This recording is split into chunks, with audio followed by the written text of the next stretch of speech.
Giving another update from St. Clair and the upcoming protests. Some people probably been looking on social media. We have another video of police beating. Just looking at the video, we can see that the man is down. We see multiple officers on top of him. Another officer beating him with no conscience, no regard for the man's humanity. Doesn't seem to be worried about any kind of consequences or anybody saying nothing. And we're thankful that once again we had someone brave enough to be on the scene and film the incident. We haven't made any contact with anyone yet. We don't know the names of the people involved, but this is just a repeat of what we continue to see from inside these prisons over and over and over again. We had an incident at St. Clair recently where we had a man, Henry Perryman. You see him on the screen. He was beaten. The report says that 5 or 6 people, 5 or 6 officers, some kind of incident with a cell phone, jumped on him, beat him pretty bad. Pretty sure that his blood, there's a trail of blood at St. Clair. You can see the trail of blood is still out on the pavement. People walk through the blood every day. It's a harrowing experience to be in a condition like that, to be in a position like that, to know about what happened, to know these officers are continuing to use this excessive force just repeatedly. And it just heightens the need for action. Like, people have to, this stuff is not going to be resolved through no type of legislation, no type of new prisons. This is going to be resolved by people taking action on the inside. People on the inside are going to have to do more. We see a lot of guys sending this information out. We have a lot of great activists assisting us in getting this information out to the public, but we can't be naive to think that having someone posting information on Facebook alone is the answer. Yes, there has to be an awareness. Yes, we have to get information out so people will know the truth about what's going on in the prisons and get an opportunity to see what's really happening in the prisons, because if we don't do that, no one would even know or understand why we're protesting, what we're up against, what it's like being incarcerated in the state of Alabama here in 2024. But don't be naive to think that that's enough. We have to do more. We're thankful for all of the activists who are getting involved. The nitrogen gas chamber execution, we see in the news, The Guardian, that the drug manufacturing companies that make those drugs are withholding their drugs and telling the states that they're not going to allow them to be used in executions.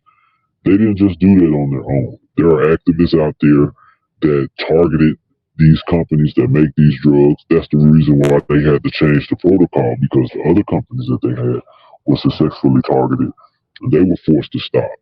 And so now they went to the nitrogen gas manufacturers and they're forcing them to stop. And like I said, this required a tremendous amount of sacrifice, resources, people unifying, coming together, strategizing with a plan, and then taking action. And so it's not going to be able to, there's nothing less than that that's going to be required to resolve these issues with these prisons. We got to shut these prisons down. This next protest that's coming up is at the construction site for the new $1 billion prison construction site that the state of Alabama is building. We all know this is going to be a death chamber. We need people to get involved, to get out there, to join our activists, and to prepare for the next phase of our protests that are going to be taking place at St. Clair Prison. St. Clair is going to be ground zero.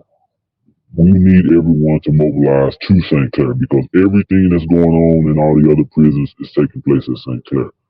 And so while we do invite people to have protests at other prisons, if you can't make it to St. Clair, go to another prison in your state, have a solidarity protest like we said, but do something.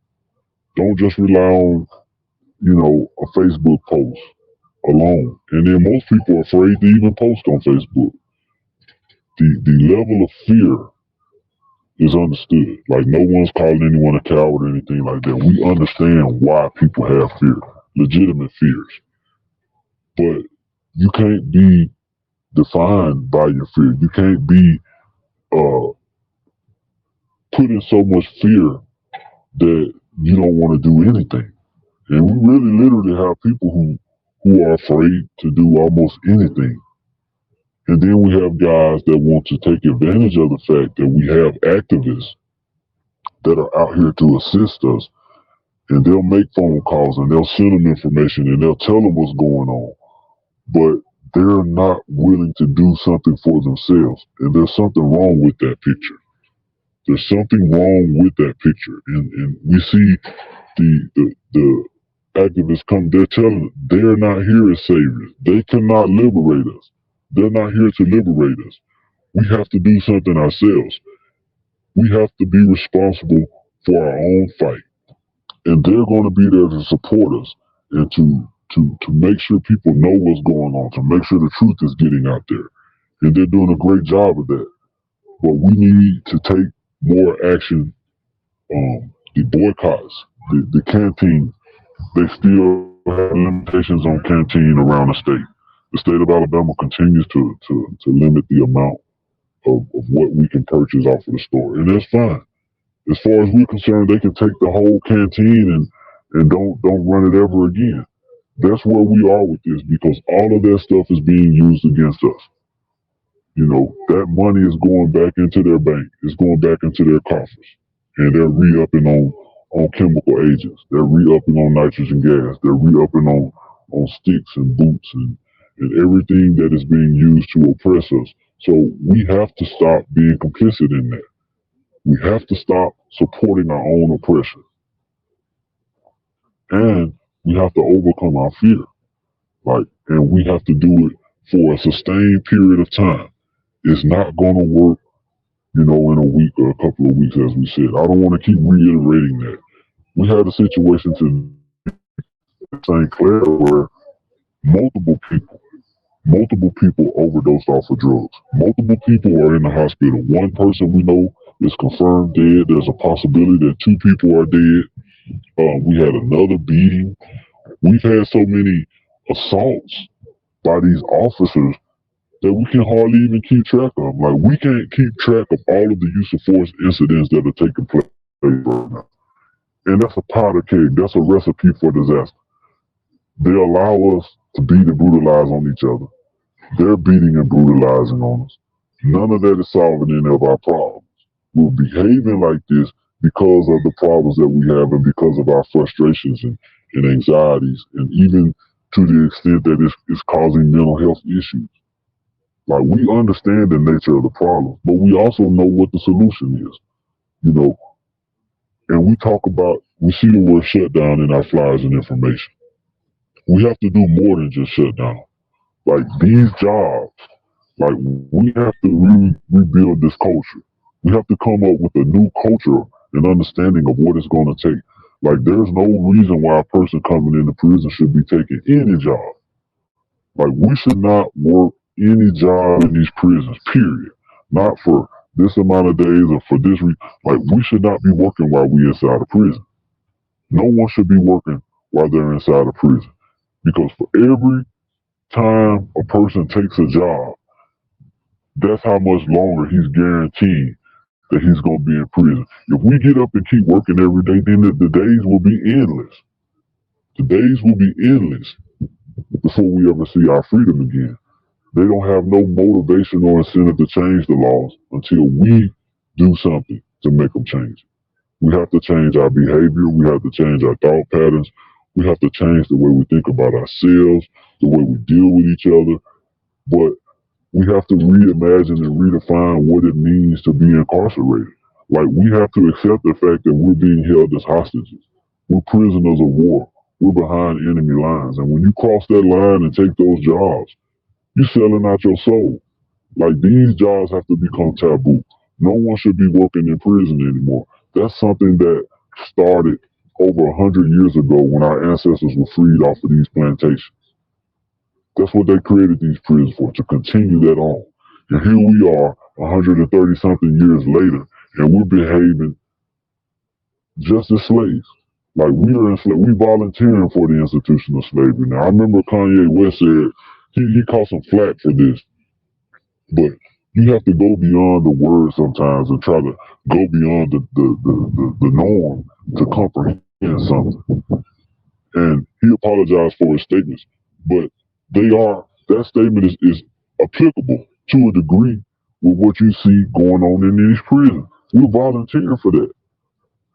We're volunteering to go to a job that pays us less than $1 an hour and work us 8, 10, 12 hours a day. There's something wrong with that. And so we just want to continue. We're going to continue to put the information out, continue to help people aid and understand. Family members, you have a responsibility in this.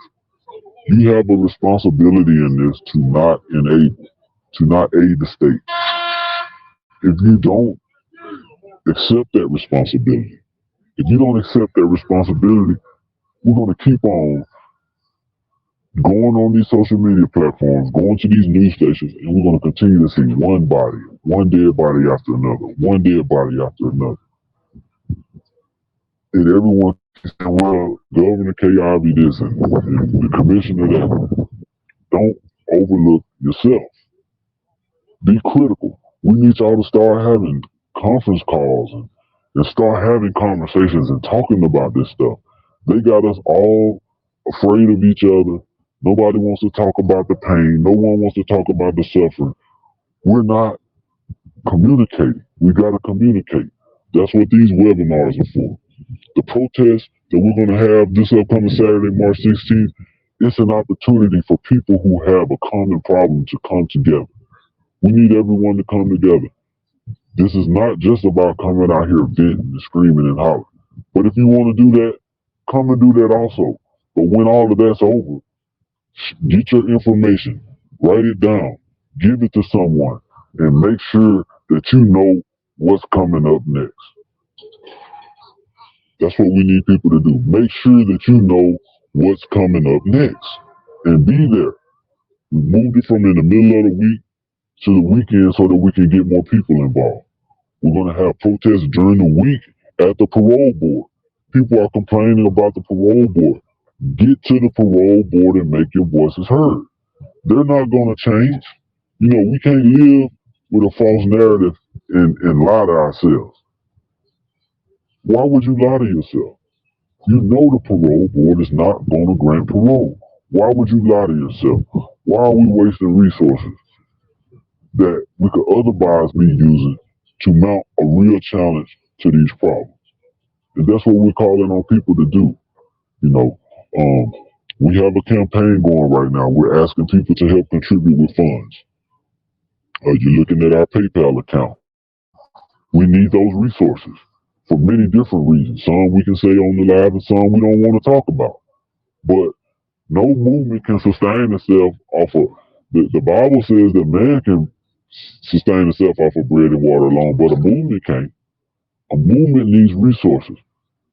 We have to be able to mobilize people. It's going to take some money to get people moved and to get signs made and gas cards. And people are already doing that. We're not even asking where they're getting this money from. But people are already putting a lot of resources into moving around. And y'all see these are college students. These are not professionals and people with Fortune 500 jobs. They're using their resources to make this stuff happen. And we need to support that in all areas of this movement because you're not going to challenge $1 billion enterprise while being broke and think that something's going to change. It doesn't work like that. That's not the reality of life. So we're asking people to donate so to continue to sustain these efforts, continue to provide for our activists and people that are in need. If you don't want to donate, if you know someone in need, we're going to be putting information out for people who are incarcerated and in need. Send the money direct to them. You know, we'll be accountable for the people that we share the information from across our platforms to make sure these are legitimate requests. But we need your help. But most importantly, if you don't want to donate, that's fine. Please attend these events and help us build awareness and organize as we get ready to expand this movement into the next phase. So we're gonna conclude with this. Be looking if you know about an incident of violence, if you have video, Continue to get that information in. You don't have to send it to us. It's already getting published online. We'll get it offline. We don't care how we have to come. But we have to continue to put it out and name names. Try to get as much information about the incident as you can. All the officers involved, get their names. If there's any supervisors, what shift it was on, who those supervisors are on. We got to get this stuff together because we got to end this. We have to end this. We're not trying to reform it. We're not trying to fix it. We're trying to put an end to it. And we want St. Clair closed down, and we want other prisons closed down. Senator Albright has already said that after this new prison is built, there's no way that they can close a prison. They lied again. We know the lies they tell. They're not planning on releasing anybody. These jobs are providing a lifestyle for these officers and these people that are part of this. They're not going anywhere unless we run them out the door. The only way we're going to run them out the door, we have to take action. We got to shut the prisons down. We have to boycott. We have to continue to expose them across social media and call out by their name. We have to have protesters and people coming to support us. And so that's the mission of the movement. Thank you. And we'll be back again soon. Hopefully we'll be able to get another broadcast out before the protest. If not, immediately following the protest, we're going to be looking for you out there, looking for people to join forces with. If you don't want to join with us, join with somebody. But join with somebody who's doing more than just posting online because that's not going to get it. That's not enough. Peace and love, and we'll be in contact soon.